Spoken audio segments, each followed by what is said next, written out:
My noble friend Baroness Jones of Moulscombe attached her name to this amendment in the name of the noble lady Baroness Mackintosh, so I rise briefly with great pleasure to follow the noble lady who, with such patience, waited to present this really terribly important group of amendments. And it's very disappointing that the length of the day and the hour means this group is not going to get the kind of attention that it deserves. But I will think it's worth highlighting the breadth of political and indeed non-political support in this amendment, also signed by the noble lady Baroness Willis of Somerton, who of course is one of our acknowledged experts in this general space, and the noble lady Baroness Young of Old Scone. I'm just going to make two additional remarks. We've already had a very comprehensive introduction to the background, the history, the very long history, and the arguments for this. But I'm going to refer to, I'm sure some noble lords here were in the Lord Speaker's lecture this week, given by the noble lady Baroness May, not currently in her place. And one of the MPs in that asked a question and said, isn't it really a problem that people today, constituents today, expect to get the government to fix things in an hour or a day, just like they get something delivered from the internet?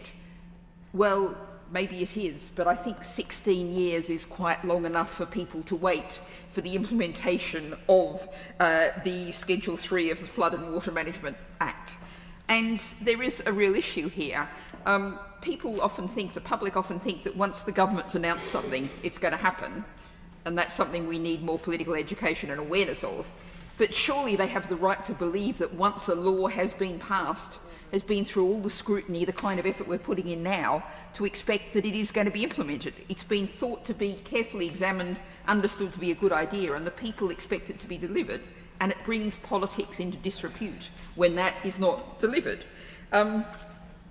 So that, I think, is, if you like, the small p political argument for this amendment. In terms of the broader argument for SUDS generally, I've visited many such schemes, but the one that I'll point noble lords to, and it's well worth visiting if you haven't seen it, is the Lilac co-housing scheme in Leeds, which is built essentially around a central pond from which all of the water on the site drains into.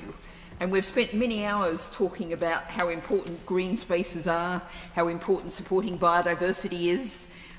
We unfortunately didn't get to vote, but we still spent a lot of time talking about how important play space for children is. This is a way you can use SUDS, a well-designed SUDS, can deliver so many other things that the government says it wants, that the House has said it wants.